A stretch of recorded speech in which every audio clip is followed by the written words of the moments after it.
ਸਾਰੇ ਭੈਣ ਭਰਾਵਾਂ ਤੇ ਬੱਚਿਆਂ ਨੂੰ ਪਿਆਰ ਸਹਿਤ ਸਤਿ ਸ੍ਰੀ ਅਕਾਲ। ਮੇਰਾ ਨਾਮ ਮਨਦੀਪ ਕੌਰ ਔਲਖ ਹੈ। ਹੁਣ ਮੈਂ ਕਰਤਾਰ ਸਿੰਘ ਔਲਖ ਦੁਆਰਾ ਲਿਖੀ ਗਈ ਕਿਤਾਬ ਰਾਈ ਦੇ ਪਹਾੜ ਦਾ ਸੱਚ ਭਾਗ ਪਹਿਲਾ ਦੀ ਅਗਲੀ ਕਿਸ਼ਤ ਲੈ ਕੇ ਹਾਜ਼ਰ ਹਾਂ।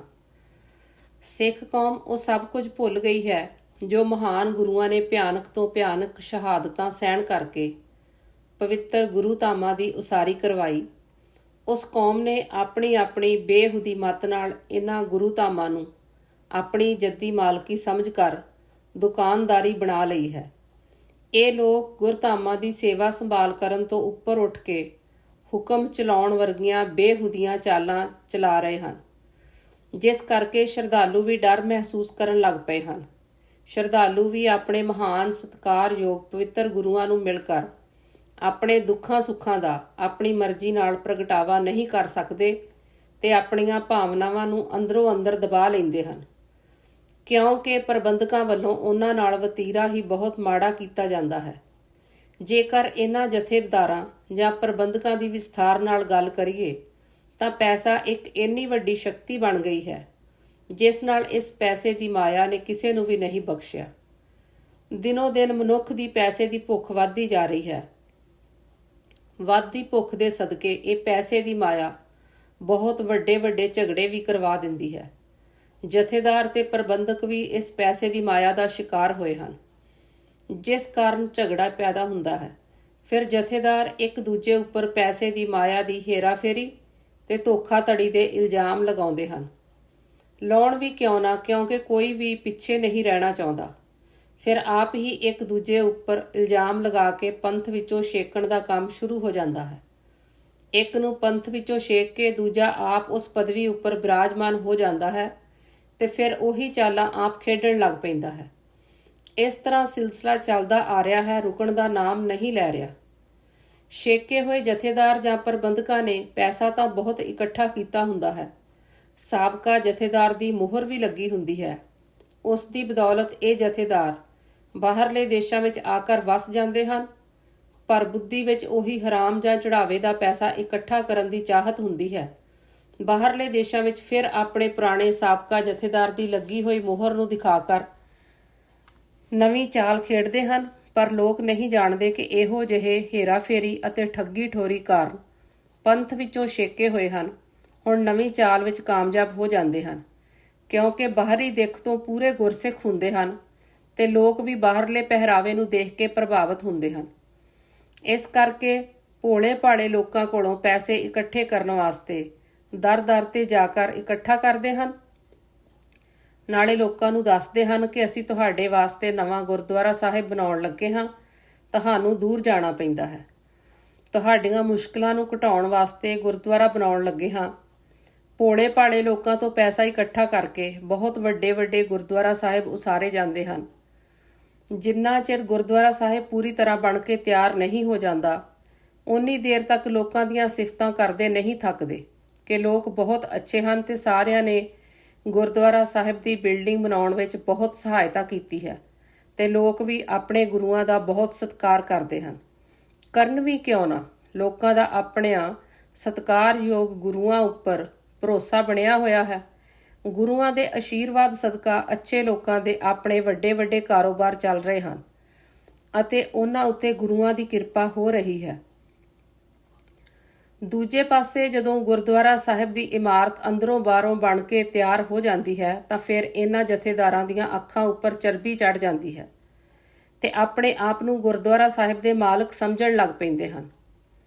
ਉਹ ਸਭ ਕੁਝ ਭੁੱਲ ਜਾਂਦੇ ਹਨ ਕਿ ਪੈਸਾ ਗੁਰਦੁਆਰਾ ਸਾਹਿਬ ਬਣਾਉਣ ਵਿੱਚ ਭੋਲੇ ਭਾਲੇ ਲੋਕਾਂ ਦਾ ਲੱਗਿਆ ਹੈ। ਫਿਰ ਉਹਨਾਂ ਭੋਲੇ ਭਾਲੇ ਲੋਕਾਂ ਕੋਲੋਂ ਜਦ ਕਿਸੇ ਨੇ ਗੁਰਦੁਆਰਾ ਸਾਹਿਬ ਵਿਖੇ ਕੋਈ ਛੋਟਾ ਮੋਟਾ ਪ੍ਰੋਗਰਾਮ ਜਾਂ ਪੂਜਾ ਪਾਠ ਕਰਵਾਉਣਾ ਹੋਵੇ ਤਾਂ ਉਹਨਾਂ ਕੋਲੋਂ ਪੈਸੇ ਵਸੂਲੇ ਜਾਂਦੇ ਹਨ। ਪੈਸੇ ਵੀ ਮੋਟੀ ਰਕਮ ਵਸੂਲੀ ਜਾਂਦੀ ਹੈ ਤੇ ਖਾਣੇ ਦੇ ਵੀ ਪੈਸੇ ਵਸੂਲੇ ਜਾਂਦੇ ਹਨ ਤੇ ਖਾਣਾ ਲੋਕਾਂ ਨੂੰ ਲੰਗਰ ਵਿੱਚੋਂ ਖਵਾਇਆ ਜਾਂਦਾ ਹੈ। ਅੱਜ ਕੱਲ੍ਹ ਗੁਰਦੁਆਰਿਆਂ ਵਿੱਚ ਇੱਕ ਟ੍ਰੈਂਡ ਚੱਲ ਪਿਆ ਹੈ।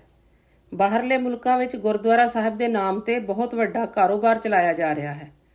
ਇਹੋ ਜਿਹੇ ਪ੍ਰਬੰਧਕ ਜਥੇਦਾਰ ਆਪ ਤਾਂ ਕੁਝ ਜਾਣਦੇ ਨਹੀਂ, ਹੋ ਸਕਦਾ ਜਾਣਦੇ ਵੀ ਹੋਣ, ਪਰ ਲੋਕ ਇਹਨਾਂ ਨੂੰ ਸੁਣਨਾ ਨਹੀਂ ਚਾਹੁੰਦੇ। ਇਸ ਕਰਕੇ ਚੜਾਵੇ ਦਾ ਪੈਸਾ ਇਕੱਠਾ ਕਰਨ ਵਾਸਤੇ ਕੀਰਤਨੀਏ ਜਾਂ ਕਥਾਵਾਚਕ ਪੰਜਾਬ ਤੋਂ ਬੁਲਾਏ ਜਾਂਦੇ ਹਨ। ਅਤੇ ਰੇਡੀਓ ਤੇ ਟੈਲੀਵਿਜ਼ਨ ਜਾਂ ਅਖਬਾਰਾਂ ਵਿੱਚ ਪ੍ਰਚਾਰ ਕੀਤਾ ਜਾਂਦਾ ਹੈ ਕਿ ਫਲਾਣੇ ਦਿਨ ਗੁਰਦੁਆਰਾ ਸਾਹਿਬ ਵਿਖੇ ਬਹੁਤ ਵੱਡੇ ਕੀਰਤਨੀਏ ਅਤੇ ਕਥਾਵਾਚਕ ਪਹੁੰਚ ਰਹੇ ਹਨ। ਹੁਮ ਹਮਾ ਕੇ ਗੁਰਦੁਆਰਾ ਸਾਹਿਬ ਪਹੁੰਚੋ। ਫਿਰ ਦਰਬਾਰ ਸਜਾ ਕੇ ਲੋਕਾਂ ਦਾ ਭਾਰੀ ਇਕੱਠ ਕੀਤਾ ਜਾਂਦਾ ਹੈ ਤੇ ਚੜਾਵੇ ਦਾ ਪੈਸਾ ਇਕੱਠਾ ਕੀਤਾ ਜਾਂਦਾ ਹੈ, ਜਿਸ ਵਿੱਚੋਂ ਥੋੜੇ ਜਿਹੇ ਪੈਸੇ ਕੀਰਤਨੀਏ ਨੂੰ ਦੇकर ਬਾਕੀ ਸਾਰਾ ਆਪਣੀਆਂ ਜੇਬਾਂ ਵਿੱਚ ਭਰਿਆ ਜਾਂਦਾ ਹੈ।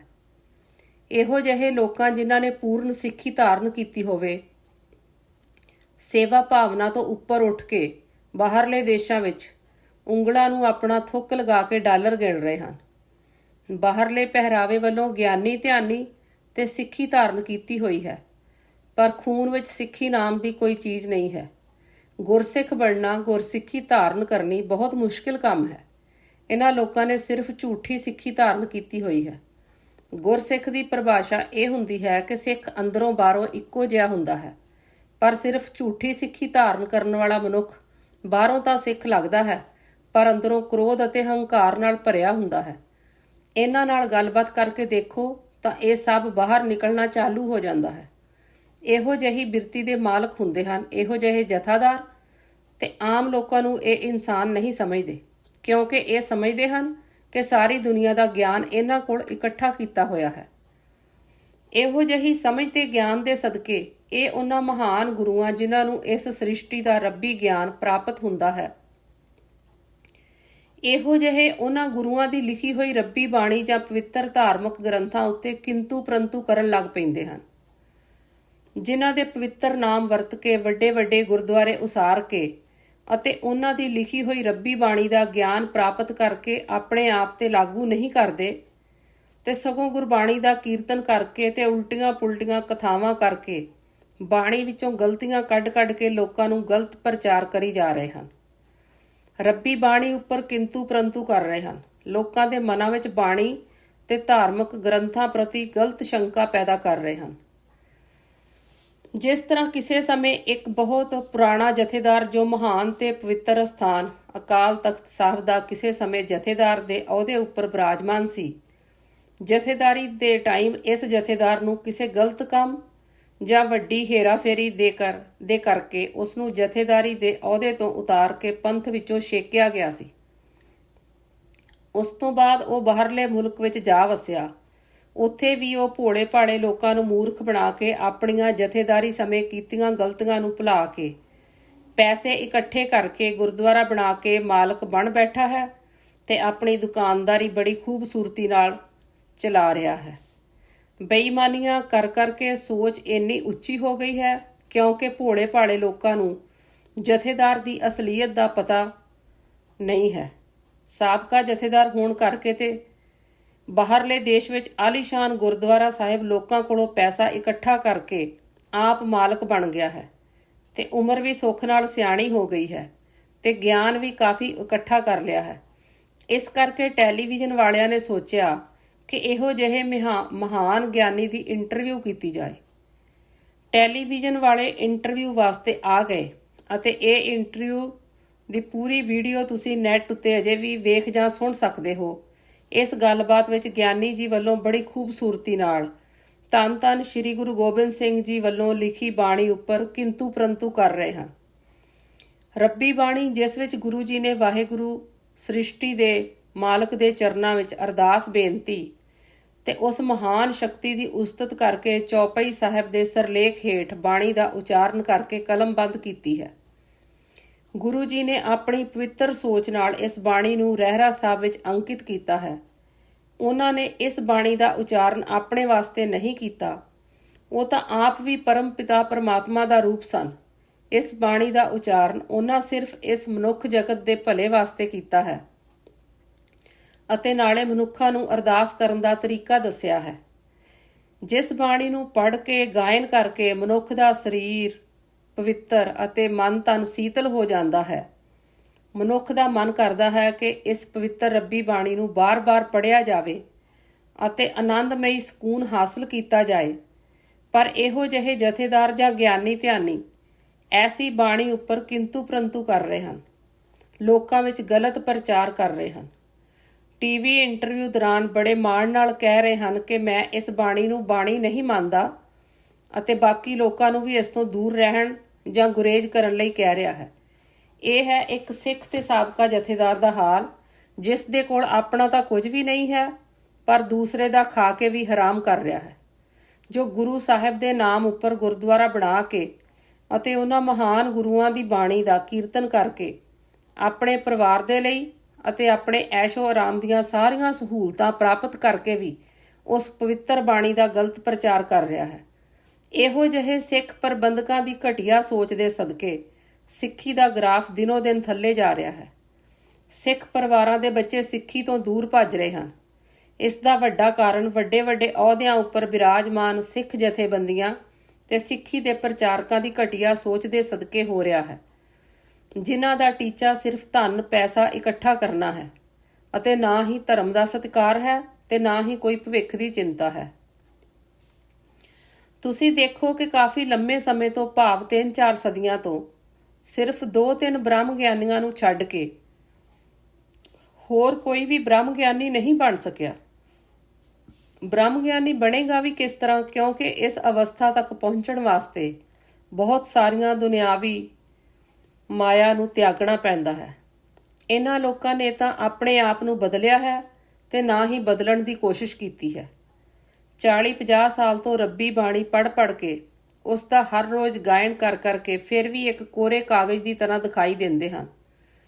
ਕੋਰੇ ਕਾਗਜ਼ ਦਾ ਮਤਲਬ ਇਹ ਹੈ ਕਿ ਜਿਸ ਉੱਪਰ ਕੁਝ ਲਿਖਿਆ ਨਾ ਹੋਵੇ। ਇਸ ਵਿੱਚ ਕੋਰਾ ਕਾਗਜ਼ ਦੋਸ਼ੀ ਨਹੀਂ ਹੈ। ਦੋਸ਼ੀ ਉਹ ਹੁੰਦਾ ਹੈ ਜਿਨ੍ਹਾਂ ਮਨੁੱਖਾਂ ਨੂੰ ਕੋਈ ਸਮਝ ਨਾ ਹੋਵੇ ਜਾਂ ਬਹੁਤ ਸਾਰੀ ਉਮਰ ਬੀਤ ਗਈ ਹੋਏ, ਫਿਰ ਵੀ ਇੱਕ ਨਵੇਂ ਜਨਮੇ ਬੱਚੇ ਦੀ ਭਾਂਤੀ ਬੁੱਧੀ ਜਾਂ ਸੁਰਤੀ ਸੁੱਤੀ ਪਈ ਹੋਵੇ, ਅਜੇ ਜਾਗੀ ਨਾ ਹੋਵੇ। ਮੱਤ ਬੁੱਧੀ ਉੱਪਰ ਪਿਆਜ਼ ਦੀ ਭਾਂਤੀ 5-6 ਪਰਤਾਂ ਲਿਪਟੀਆਂ ਹੋਣ, ਜਿਸ ਕਰਕੇ ਅੰਦਰੋਂ ਖਾਲੀ ਹੋਵੇ, ਭਾਵ ਕਿ ਦੁਰਗੰਧ ਨਾਲ ਭਰਿਆ ਹੋਵੇ। ਆਪ ਸਭ ਜਾਣਦੇ ਹੋ, ਕਈ ਵਾਰੀ ਕੋਰੇ ਕਾਗਜ਼ ਉੱਪਰ ਕੁਝ ਲਿਖਿਆ ਹੁੰਦਾ ਹੈ, ਪਰ ਉਸ ਨੂੰ ਪੜ੍ਹਨ ਵਾਸਤੇ ਦਿਮਾਗ ਲਗਾਉਣਾ ਪੈਂਦਾ ਹੈ। ਵੈਸੇ ਦੁਨਿਆਵੀ ਮਨੁੱਖੀ ਅੱਖਾਂ ਨਾਲ ਕੋਰੇ ਕਾਗਜ਼ ਉੱਪਰ ਲਿਖੇ ਹੋਏ ਅੱਖਰ ਨਹੀਂ ਦਿਸਦੇ, ਪਰ ਜਿਨ੍ਹਾਂ ਨੇ ਪੜ੍ਹਨਾ ਹੈ ਉਹ ਪੜ੍ਹ ਲੈਂਦੇ ਹਨ। ਇਸ ਕੋਰੇ ਕਾਗਜ਼ ਬਾਰੇ ਇੱਕ ਸਾਖੀ ਹੈ, ਛੋਟੀ ਜਿਹੀ, ਜੋ ਮੈਂ ਲਿਖਣਾ ਚਾਹੁੰਦਾ ਹਾਂ। ਧੰਨ ਧੰਨ ਸ਼੍ਰੀ ਗੁਰੂ ਗੋਬਿੰਦ ਸਿੰਘ ਜੀ ਦਾ ਦੀਵਾਨ ਚੱਲ ਰਿਹਾ ਸੀ ਤਾਂ ਗੁਰੂ ਜੀ ਨੇ ਆਪਣੇ ਪਿਆਰੇ ਸਿੱਖ ਸੰਗਤਾਂ ਨੂੰ ਉਪਦੇਸ਼ ਦੇ ਰਹੇ ਸਨ ਕਿ ਅੱਛੇ ਇਨਸਾਨ ਬਣਨ ਲਈ ਬੁਰੇ ਕੰਮਾਂ ਤੋਂ ਬਚਣਾ ਚਾਹੀਦਾ ਹੈ ਅਤੇ ਝੂਠ, ਫਰੇਬ, ਧੋਖਾ ਕਿਸੇ ਨਾਲ ਨਹੀਂ ਕਰਨਾ ਚਾਹੀਦਾ। ਹਮੇਸ਼ਾ ਆਪਣੇ ਅਤੇ ਦੂਸਰਿਆਂ ਦੇ ਭਲੇ ਬਾਰੇ ਸੋਚਣਾ ਅਤੇ ਚੰਗੇ ਕੰਮ ਕਰਨੇ ਅਤੇ ਜ਼ਰੂਰਤਮੰਦਾਂ ਦੀ ਮਦਦ ਕਰਨੀ ਚਾਹੀਦੀ ਹੈ। ਪੈਸੇ ਧੇਲੇ ਦੀ ਮਦਦ ਨਾ ਹੋ ਸਕੇ, ਪਰ ਸਲਾਹ ਚੰਗੀ ਦੇਣੀ ਚਾਹੀਦੀ ਹੈ। ਇਹੋ ਜਿਹੇ ਵਧੀਆ ਉਪਦੇਸ਼ ਸਿੱਖ ਸੰਗਤਾਂ ਨੂੰ ਦੇ ਰਹੇ ਸਨ ਕਿ ਉਸ ਸਮੇਂ ਚੱਲਦੇ ਦੀਵਾਨ ਵਿੱਚ ਕੁਝ ਸੰਗਤਾਂ ਉੱਠ ਕਰ ਖੜੀਆਂ ਹੋ ਗਈਆਂ ਤੇ ਗੁਰੂ ਜੀ ਨੂੰ ਕਹਿਣ ਲੱਗੀਆਂ ਕਿ ਸਾਡਾ ਤਾਂ ਕੰਮ ਧੰਦਾ ਹੀ ਸਾਰਾ ਝੂਠ ਬੋਲਣ ਦਾ ਹੈ। ਸਾਨੂੰ ਤਾਂ ਨਾ ਚਾਹੁੰਦੇ ਹੋਏ ਵੀ ਝੂਠ ਬੋਲਣਾ ਪੈਂਦਾ ਹੈ।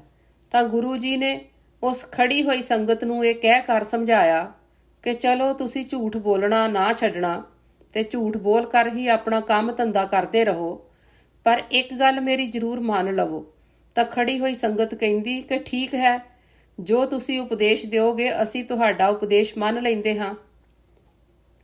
ਫਿਰ ਉਸ ਮਹਾਨ ਗੁਰੂ ਜੀ ਨੇ ਜੋ ਉਪਦੇਸ਼ ਸੰਗਤਾਂ ਨੂੰ ਦਿੱਤਾ ਉਸ ਨੂੰ ਚੰਗੀ ਤਰ੍ਹਾਂ ਸਮਝਣ ਦੀ ਕੋਸ਼ਿਸ਼ ਕਰਨਾ। ਇਹ ਉਸ ਮਹਾਨ ਗੁਰੂ ਜੀ ਦਾ ਉਪਦੇਸ਼ ਹੈ ਜਿਸ ਨੇ ਆਪਣੇ ਸਾਜੇ ਨਿਵਾਜੇ ਹੋਏ ਸਿੱਖਾਂ ਨੂੰ ਇੰਨਾ ਵੱਡਾ ਮਾਣ ਦੇ ਕਰ ਨਿਵਾਜਿਆ ਹੈ।